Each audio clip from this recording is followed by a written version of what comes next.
বড় বড় হোটেল কিংবা রেস্টুরেন্টে যেভাবে খিচুড়িটা রান্না করে তার স্বাদ যদি হয় বাসায়, তবে কেমন হবে একবার বলো তো। কীভাবে রান্না করে একটি মাত্র টিপস জানলেই হবে। বাসা বাড়ির খিচুড়ি হবে রেস্টুরেন্টের সাথে, তাও আবার ভাতের চালেই হবে গো। আর আমার বর খুবই পছন্দ করে এই খিচুড়িটা। বৃষ্টির দিন মানেই একটি খিচুড়ি, তা যদি হয় হোটেল কিংবা রেস্টুরেন্টের সাথে তাহলে তো জমে একেবারেই ক্ষীর। আজকের ভিডিওটা আমি এখান থেকেই শুরু করছি। আশা করি আজকের ভিডিওটা তোমাদের কাছে ভালো লাগবে। আর আজকের ভিডিওটা মানে কালকে ছিল প্রচণ্ড বৃষ্টি, গত শনিবারের ভিডিও কিন্তু এটা, মানে রবিবারের ভিডিও। শনিবারে তো জোরে বৃষ্টি হয়েছিল রাত্রেবেলা, বেশ ঠান্ডা ঠান্ডা একটা ওয়েদার, বেশ ভালোই লাগতেছিল। আজকে সহজে আমার রুটিটা করা হয় না, আজকে রুটি করছি সকাল সকালই, আর করব খিচুড়িও। তার মধ্যে রুটিটা কিন্তু আমার বেলা হয়ে গেছে, মানে ঘুম থেকে একটু দেরিতেও উঠেছি। এই বৃষ্টির দিন মানে একটু ঘুম ঘুম চোখে সব কাজ করতে হয়, ইচ্ছে করে না তারপরেও করতে হয়। এর মধ্যে কিন্তু আমি চাটাও করে নিয়েছি।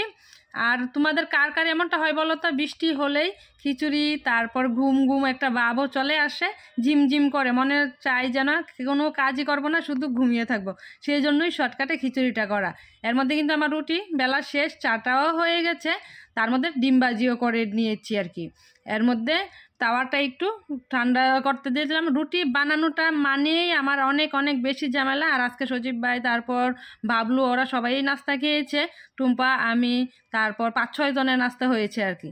আর ভীষণ কয়েকদিন তো গরম ছিল, দুধ চাটা একদমই খেতে ইচ্ছে করে না। আজকে ঠান্ডা ঠান্ডা ওয়েদার পেয়ে একটু দুধ চাও করে নিচ্ছি। এদিকে চা দিয়ে রুটি ভিজিয়ে খেয়ে রান্নার জন্য লেগে পড়েছি, যেহেতু খিচুড়ি রান্না করবো, শর্টকাটেই হয়ে যাবে, খুব কম সময়ে খিচুড়িটা হয়ে যায়।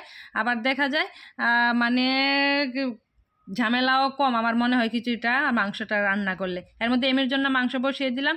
আর এদিকে আমার এসে দেখি পোলাও চাল নেই, জানো তো, মুগ ডালও খুব কম ছিল, মুসুর ডাল নিয়ে নিলাম, মুগ ডাল নিয়ে নিলাম। আর যে ভাত রান্না করি সেই চালটাই কিন্তু আমি আজকে নিয়ে নিয়েছি। এখন মানে ভিজিয়ে রাখবো, ভিজিয়ে মানে ধুয়ে একটু ভিজিয়ে রাখবো, জলটা ঝরে গেলেই কিন্তু খিচুড়িটা দেখতেও ভালো হয়, তারপরে বেশ সুন্দরও হয় আর কি, মুলাম হয় একদম ঝরঝরে। তোমরা যে যেরকমটা চাই, যে মানে ঝরঝরে হলে ঝরঝরেটা, তারপর লেটকা হলে লেটকাটা। এর মধ্যে কিন্তু চালটা ধুইয়ে, ডালটা ধুইয়ে আমি একটু জল ঝরানোর জন্য রেখে দিলাম। এদিকে মাংস রান্না করবো, যে সব কিছু কিন্তু রান্নার জন্য রেডি করে নিয়েছি। এখন মশলাটা পেস্ট করলেই হয়ে যাবে। মশলাটা পেস্ট করে ওই মশলাই কিন্তু আমি মরিচের গুঁড়া, হলুদের গুঁড়া, ধনিয়ার গুঁড়া দিয়ে আবারও ব্লেন্ড করে নিয়েছি, মানে শর্টকাটে হয়ে যাবে, আলাদাভাবে আর টুকটুক করে দিতে হবে না গো। আর বৃষ্টির দিন মানেই তো খিচুড়ি, বেশ ভালো লাগে, বাঙালির একটা সত্যি আবেগ এই খিচুড়িটা। আর মাংস রান্নার জন্য আমি প্রথমে দারচিনি, এলাচ সব কিছু মশলা দিয়ে, তারপর পেস্ট মশলা দিয়ে, লবণ দিয়ে মশলা ভালোভাবে কষিয়ে নিয়েছি। এই যে মাংসটাও ভালো করে ধুয়ে নিয়েছি, মাংসের সাথে কিন্তু কয়েক টুকরা রসুনও দিয়ে দিলাম। তারপর দিয়ে দিব আলু।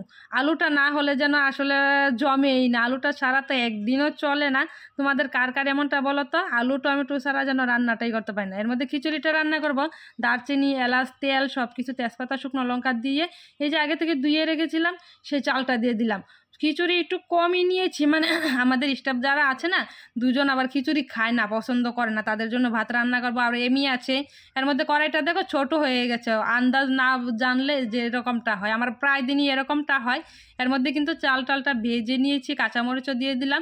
এই যে বললাম একটি মাত্র টিপস জানলে রেস্টুরেন্ট কিংবা হোটেলের স্বাদে হবে। মাংস যে কষাবে সেই থেকে একটু তেল বা ঝোলটা দিয়ে দেবে, ঝোল দেওয়ার পরে না, মানে তেলটা দিয়ে দেবে, কষানোর যে ঝোলটা সেটা দিলেই কিন্তু টেস্ট একদম রেস্টুরেন্টের স্বাদে হয়, খিচুড়িতে মাংসের ফ্লেভারটা আসে। আর এর মধ্যে আমি পরিমাণ মতো লবণ, একটুখানি চিনিও দিয়ে দিলাম গো, চিনিটাও কিন্তু বেশ স্বাদ বাড়ায়। আর সত্যি কথা, মাংসের ঝোলটা দিলে যা একটা সুন্দর ফ্লেভার আসে না। তোমরা কে কে এভাবে খিচুড়ি রান্না করলে মাংসের ঝোলটা দাও, তারপর কেমন লাগে অবশ্যই আমাকে কমেন্টে জানায়ও কিন্তু।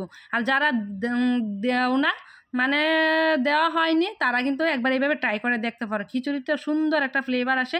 ঘি দেওয়ার কোনো প্রয়োজনই নেই, আমি কিন্তু আজকে ঘি দেইনি গো। এর মধ্যে কিন্তু খিচুড়ি মাংস আমার সুন্দরভাবে হয়ে গেছে। এর মধ্যে ভাতটা বসিয়ে দিলাম, তার মধ্যে খিচুড়ির সাথে একটু ভর্তাও খাবো। বাটা ভর্তা না, আমি করেছি আজকে বেশি করে পেঁয়াজ দিয়ে চাপা শুটকির ভর্তাটা একটু নেড়ে নিয়েছি আর কি। এটাই বেশ, আজকে আর বেশি কিছুই রান্না করিনি, সাথে একটু আচার নিয়ে নিব আর কি। এর মধ্যে কিন্তু মানে এটা কিন্তু আমার ছিল গত রবিবারের ব্লগ। দেখো কবের ব্লগ কবে দিচ্ছি। সবার কিন্তু খাওয়া দাওয়া শেষ, একদম চেটে পুটে কিন্তু খিচুড়ি খেয়ে নিচ্ছে। এই যে দেখো আজকে না আর আলাদাভাবে বাটিতে তুলিনি গো, একদম কড়াই থেকেই সবাইকে দিয়ে দিলাম, আমিও খেয়ে নিয়েছি। বললাম না বৃষ্টির দান মানে একটু আলসেবানি, একদম খিচুড়িটা পারফেক্ট হয়েছিল। দেখো তোমরা দেখেই বোঝা যাচ্ছে। এর মধ্যে কিন্তু সালাদও করেছিলাম, এর মধ্যে টুম্পা আর আমি এখন খেয়ে নিব। সত্যি অনেক বেশি ভালো লেগেছিল খিচুড়িটা। এভাবে রান্না করে একবার ট্রাই করে দেখো আর আমাকে জানিও। তারপর বৃষ্টির দিন মানে খাওয়া দাওয়াটা যেন একটু বেশি। খিচুড়ি খাওয়ার পর একটা কালো মিষ্টি খেলাম, তারপরে এখন নিয়ে নিলাম আইসক্রিম। এই আইসক্রিমটা এনেছিল তোমাদের দাদাভাইয়ের বন্ধুরা, অনেক দিনই হয়েছে বন্ধুরা এনেছিল, মানে খাওয়ার পর একটুখানি রয়েছে। আর আইসক্রিমটা সত্যি অনেক বেশি টেস্টি ছিল।